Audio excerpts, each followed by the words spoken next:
What's going on, everybody? It's your boy, Pastor Wes, and here with another 5-minute Bible study. On Facebook, I posted just a reflection on John chapter 13, verse 35.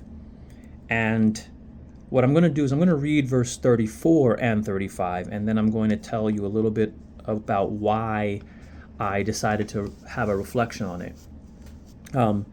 John chapter 13, verse 34 to 35 says, "A new command I give you." This is Jesus talking.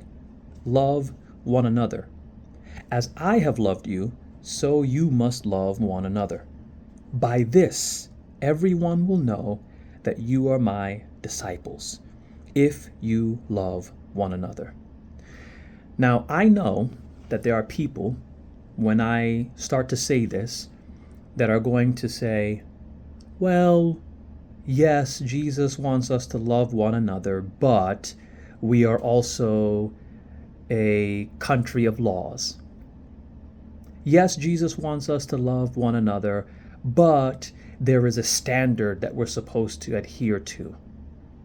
Whatever standard they're bringing up, I always tell them, well, point to it in Scripture and tell me what standard you're referring to, because if you go to the Old Testament and you discuss things such as how you're supposed to treat foreigners, then people will say, well, we have laws. We're a nation of laws. And I'm like, well, but it's the same Bible that you're pulling from to suggest that we are supposed to follow it.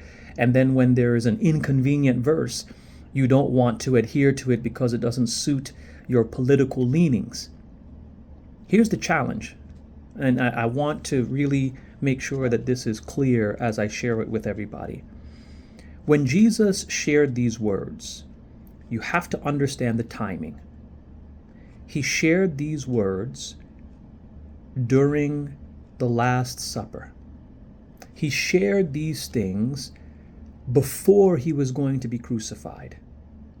So in Jewish tradition, a rabbi, when they were giving their final lesson, it was meant to be a summation of everything that they had taught them.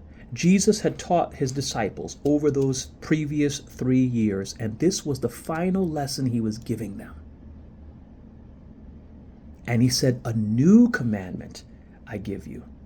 So it suggests that this was meant to elevate the call for sacrificial love. It was to elevate it to a primary covenantal law. He was essentially telling them that everything I've taught you, everything that I've shown you, everything that you have seen me do is leading to this one teaching: love one another. And look, it's okay to love somebody and to point out when they are wrong, or to point out their flaws, which is precisely the reason why I tell people I can love my country and still point out her flaws, because I want for her to be better. I want the country to be better because I love her. So love doesn't suggest that you cannot critique. It doesn't mean that you cannot point out flaws or what is wrong or ways to improve. But love has to be sacrificial. And sometimes to love requires you to sometimes break unjust laws in order to exercise love. And I think that people miss that part. They miss the responsibility to execute on the covenantal, sacrificial love that Jesus was calling upon us to make. Jesus had said that they will know you by your fruit. This was when he was describing himself as the vine and we were the branches. If you're connected to Jesus, then the fruit that you display should be indicative of the teaching that he is giving you. And I wonder sometimes when I see the way individuals who profess Christianity and the way that their public pronouncements are displayed to everyone around them, I wonder if they actually have absorbed that teaching. And so I think it's very important for us that if we're going to say that we are Christians, they will know we are Christians by our love.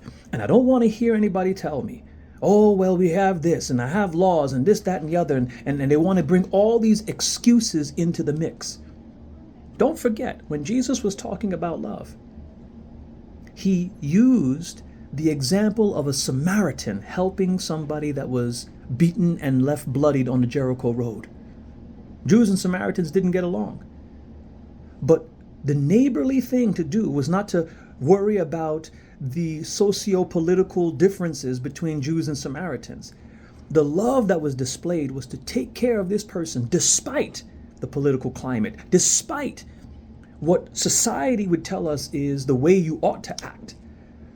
Love is sacrificial. And Jesus gave that example. He gave that lesson as his final teaching to his disciples.